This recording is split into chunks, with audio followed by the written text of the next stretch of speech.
La habitación oscura, así es, 3 casos aterradores que desafiaron toda explicación, atención a este título súper vergoso, y aparte vamos a estar escuchando acá 3 historias, 3 casos, y recuerden que las historias son, como dice, la habitación oscura, ya se me olvidó lo que dice, pero dice una frase bastante copada, lo que sí no se me va a olvidar va a ser esta miniatura, miren lo que es, el bosque se los tragó para siempre, ok. Un bosque muy venoso y muy hambriento, para tragarse niños y personas, es muy de chimvergüenza eso. Vamos a ver qué historias aterradoras y tétricas vamos a escuchar. Aparte elegí un video que dura un poquito más, 18 minutos, casi 20, 18,50. Así que acá vamos a estar con la habitación oscura como loquitas, ya pusimos en grande, ponemos 1080 y ponemos play, amigo, vamos para allá. A lo largo de mi trayectoria en YouTube, he conocido muchas historias que se han originado dentro de los bosques. Es por ello que a mí en lo particular estos lugares me llaman místicamente la atención. Porque, por un lado, los bosques pueden ser lugares tranquilizadores, lugares idóneos para practicar la meditación, por ejemplo. Claro. O después de días y semanas ajetreados de trabajo, ir a estos lugares es una especie de refrescamiento mental. Pero a su vez, los bosques nos privan del control que tenemos usualmente sobre nuestro entorno. Claro, sí, aparte te sentís, da un sentimiento de observación, ¿no? Que vos te sentís muy observado dentro de un bosque. O sea, te sentís como que te están viendo. Y por ahí no te equivocás, por ahí hay animales que te están viendo, tal vez algún insecto que otro. Pero el tema está que te sentís así, te sentís súper observado, bro, y no te sentís raro en un bosque. Ya sea en la casa, en el trabajo, en la familia, en la universidad. Son lugares donde somos invitados, por decirlo de una forma, y dependiendo del entorno, ya sea de noche o cuán profundo estemos en una zona boscosa, toda esa tranquilidad y paz que nos trae se puede transformar en miedo, en ansiedad. Sí. Y en definitiva en la sensación de que cualquier cosa mala nos puede pasar en ese momento. Por eso estos lugares mágicos son tan maravillosos y a la vez tan siniestros. Sí, de hecho, si no sos una persona tranquila o de cierto temperamento, te podés volver un poco paranoico. Más si no estás acostumbrado a estar en esos lugares, ¿no? Más que nada es eso, el no estar acostumbrado a estar ahí. Esta vez les vengo a contar 3 historias fatídicas. Obviamente sin un final feliz, como la gran mayoría de las historias que se cuentan por acá, donde más allá de los protagonistas, nos podemos quedar con que el bosque fungió como el escenario para que se dieran esas condiciones perfectas y ese desenlace tan trágico. ¡Qué introducción, Vamos a comenzar con la historia de Trenny Gibson. Trenny Gibson era una adolescente de 16 años oriunda de Tennessee, Estados Unidos. Nos tenemos que ubicar el 8 de octubre de 1976. Trenny estudiaba horticultura en el Virden Heights. Era una muchacha muy interesada por los animales, por los seres vivos, por los árboles. 1700. Y albergaba la esperanza de poder asistir a la Universidad de Tennessee y estudiar arquitectura paisajista. Tal era su grado de compromiso que incluso en sus días libres trabajaba en una cafetería en un centro comercial cerca de su casa. Y ahorraba cuidadosamente sus ganancias para poder invertirlas en su futuro. Ese día en especial, el 8 de octubre, era un día especial para ella, pues junto con sus compañeros de clase iban a asistir a un bosque, a un parque nacional, el conocido como Great Smoky Mountains. Alrededor de unos 40 estudiantes estaban congregados en el autobús con el señor encargado Dunlap y el conductor del autobús. Una vez que llegaron al estacionamiento del parque, el señor Dunlap dio unas pequeñas indicaciones. Podían caminar únicamente por los senderos de Andrews Bolt. Podían observar las plantas, los árboles, las flores, pero sin tocar ni llevarse nada. Bueno. No podían ir más allá del sendero de Andrews Bolt ni tomar bifurcaciones en otros senderos, y a las 3:30 p.m. debían regresar al autobús. Los estudiantes emocionados aplaudieron en señal de comprensión de las instrucciones del señor Bolt, y finalmente se les dio libertad para que salieran del autobús. Trenny ese día compartía asiento de autobús con uno de sus amigos, Robert Simpson, que de hecho fue con él con el que emprendió el viaje hacia el bosque. Los alumnos iban en diferentes grupos y el señor Dunlap, como era el único adulto a cargo del grupo de más o menos 40 estudiantes, tenía que dividirse entre ellos, alternar su vigilancia para mantener todo en control. Y así emprendieron el viaje. Caminaron por los senderos, vieron el majestuoso bosque, sus árboles, sus flores. Llegados a un claro llamado El Calvo, se sentaron en grupos y comenzaron a compartir su almuerzo.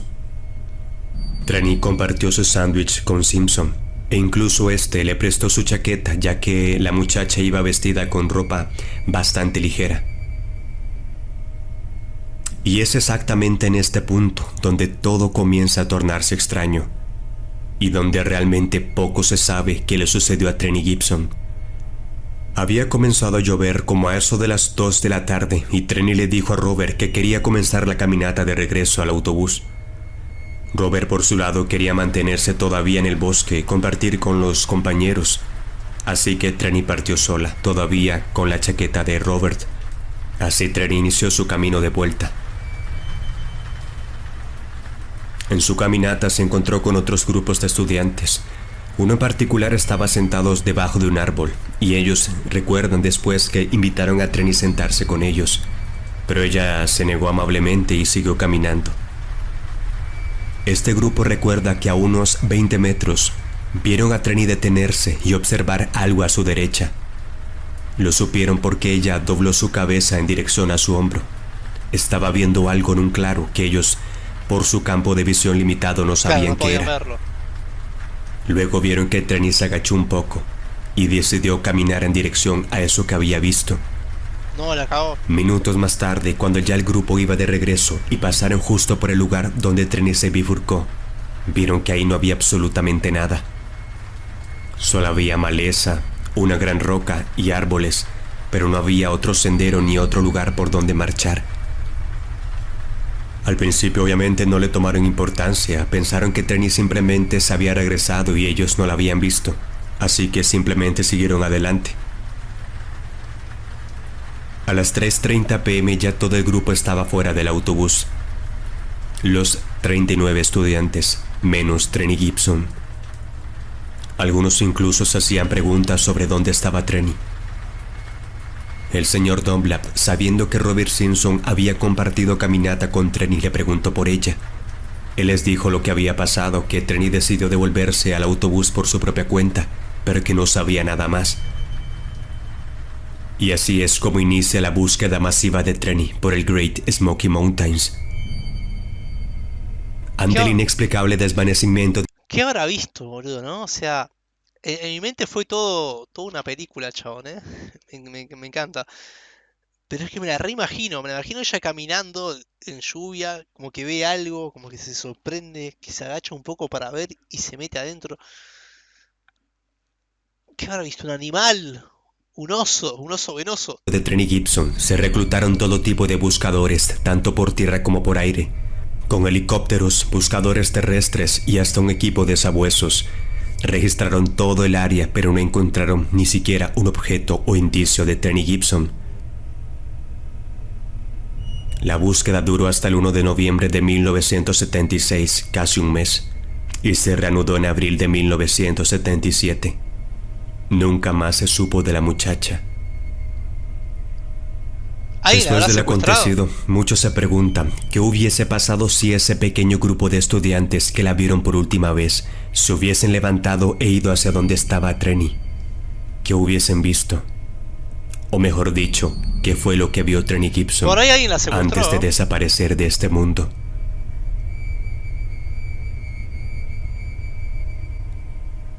Y pudo haber visto una persona que la llamaba o algo así, ¿no? Por ahí alguien la secuestró, qué sé yo. No sé, el sendero de los... A ver, un grupo de estudiantes en medio de un bosque, no sé, boludo. O sea, medio raro todo, ¿viste? Apalaches es una de las rutas de senderismo más extensas de los Estados Unidos. De casi 220 millas entre las montañas de Georgia hasta las montañas de Maine. Para que te hagas una idea, atraviesa 14 estados de este país. Y por eso no es de extrañar que en este lugar hayan ocurrido un sinfín de desapariciones extrañas, en diferentes contextos y situaciones, Y aquí te vengo a contar una de las más extrañas. Mira lo que es ese lugar, principalmente porque ocurrió en una pequeña extensión de terreno. Prácticamente es como si se hubiese desvanecido frente a los ojos de los testigos. No. Para ello nos ubicamos en el año de 1981. Bueno, un poquito después de lo tradicional. La protagonista es esta mujer que ves en pantalla. Pero en el mismo lugar, digamos, en el mismo sendero, ¿no? Llamada Terry Polly Melton, de 58 años de edad para el momento de su desaparición. Y es aquí donde viene el primer dato extraño. Esta mujer llevaba más de 20 años recorriendo los senderos de Apalache, principalmente el Deep Creek Trail, por el que transitaba casi todos los días en compañía de amistades. Eso sí, si el tiempo lo permitía. Este sendero en especial a ella le encantaba porque era fácil de transitar, ya que a su edad pues obviamente no se iba a aventurar a senderos más exigentes. Y el 25 de septiembre de ese año iba en compañía de dos amigos, Red y Trula. Partieron por Deep Creek Trail alrededor de las 3 p.m. y esperaban estar de regreso más o menos a las 4:30 p.m. en el estacionamiento donde la esposa de Thelma, Bob, los esperaba en el auto. Así pues partieron a las 3 p.m. de ese día por el Deep Creek Trail. Sus amigos Red y Trula recuerdan que Polly iba más despacio de lo habitual. Como dijimos, era una persona rondando los 60 años, así que era obvio que le costaba un poco más. Pero eso no evitó que sus amigos se burlaran de ella por su paso lento. Pero más allá de ese detalle, el viaje iba con total tranquilidad. Una hora después, ya como eso de las 4 de la tarde, el grupo decidió emprender el regreso al campamento. Y aquí es donde todo comienza a ponerse extraño. Ya a poca distancia de llegar al campamento, Polly comienza a caminar más rápido. Acelera su paso cada vez más hasta el punto en que sobrepasa a sus amigos Red y Trula. Ellos por su lado piensan que Polly está caminando rápido debido a las burlas que le estaban haciendo. Sí. Así que Polly los superó, llegando a una de las colinas muy cerca del campamento. Y es en ese pequeño punto donde Polly desaparece de la vista de sus amigos. Cuando ellos llegan segundos después a la cima de la colina, ven que Polly no está por ninguna parte. No le dan más importancia y siguen caminando rumbo al estacionamiento. Llegan a las 4:30 p.m. y encuentran a Bob, el esposo de Polly, en el estacionamiento, completamente solo. Cuando finalmente llegaron, le preguntaron a Bob por su esposa, pero él dijo que no había llegado. Los amigos simplemente no se lo pueden explicar. Si apenas hacía unos segundos que estaban junto a ella, se había adelantado por un momento y ya no estaba por ninguna parte. No era imposible, pero era muy extraño que hubiese tomado otro sendero o otra ruta. Así que los tres deciden regresar por el sendero, preguntando a las personas si habían visto a Polly, pero nadie daba cuenta de ella. No se encontraba ninguna señal de Polly por ningún lado. 2 horas después de búsqueda infructuosa notificaron a la Guardia Forestal y junto con la policía inician una búsqueda masiva. La policía junto a la Guardia Forestal logran seguir la huella de Polly, ya que la suela de uno de sus zapatos era distintiva, ya que tenía una grieta en la punta del pie. Pudieron rastrearla por un tiempo, pero sus huellas indefectiblemente se perdieron entre las huellas de otros senderistas. Sin embargo, por lo que pudieron observar, no parecía que Polly se hubiese desviado del camino. Así pues, el sendero fue cerrado al público el día de la desaparición de Polly, y más de 150 personas, acompañadas de 9 perros, iniciaron la búsqueda. Los perros de búsqueda captaron el olor de Polly en un árbol en el bosque, pero allí no había nada significativo. Simplemente asumieron que Polly se había detenido por un momento y había encendido un cigarrillo para descansar. La búsqueda no arrojó nada más que eso, y así el rastro de Polly se enfrió durante mucho tiempo. Qué misterio, ¿no? Aparte, la mina pasó un pequeño sendero, una colinita, y después los otros que venían atrás ya no la vieron más. O sea que la mina pasó a la colina, algo pasó y desapareció. En cuestión de segundos, todo muy rápido. Loquísimo, ¿qué le habrá pasado? Ahora, dicen que no se equivocó de sendero, que siguió caminando por el mismo lado, ¿no? Y que después se frenó a formarse un pucho. Eso llegaron a ver los perros, digamos. Llegaron a sacar esa conclusión. Muy loco, boludo. 6 meses después, ocurrió el último detalle extraño en relación a la desaparición de Polly. Un cheque a nombre de Polly se había cambiado en Alabama, a unas 30 millas del punto de desaparición de Polly. Qué raro. Los investigadores descubrieron que la firma coincidía con la firma de Thelma Polly. El cheque respondía a los intereses adeudados en un certificado bancario. Desgraciadamente, la cajera no recordaba nada sobre la persona que cobró el cheque ni nada más. La única cuenta bancaria asociada a Thelma Polly estaba en Jacksonville, y esa no había sido tocada desde su desaparición. Sin embargo, es necesario decir que Thelma nació en Alabama. Un caso realmente intrigante, ocurrido en las profundidades de un bosque frecuentado por la protagonista de esta historia. ¿Qué piensas que le pasó a Polly Melton? No lo sé, la verdad que es muy complicada la situación. ¿Puede ser que ella misma fingió todo? No sé, está complicado el asunto. Esta historia también curiosamente se desarrolla en el año de 1981. Una joven llamada Stacy Ann Arras, de 14 años, iba de campamento al Parque Nacional de Yosemite junto a su padre y otros 6 miembros. Este parque nacional contaba con 5 campamentos distribuidos en un área de 49 millas, cada una a un día de distancia de caminata entre ellas. El grupo de Stacy iba al último campamento, el Sunrise Heights Sierra Camp, con una capacidad de unas 34 personas. Se recuerda que Stacy iba muy emocionada. Qué lindo. Dicen que apenas llegó, se metió rápidamente en la cabaña. Se cambió la ropa de viaje que traía, se puso unas sandalias, una ropa ligera y sacó su cámara para fotografiar, una cámara Polaroid de aquella época. Estaba lista para explorar y fotografiar el fabuloso paisaje del Sierra Camp. Le pidió a su padre si la podía acompañar al sendero que conducía al lago. Su padre le dijo que estaba un poco ocupado y que no podría hacerlo. Así que el viejo George, un miembro del grupo de campamento de Stacy, de 77 años, se ofreció a acompañarla.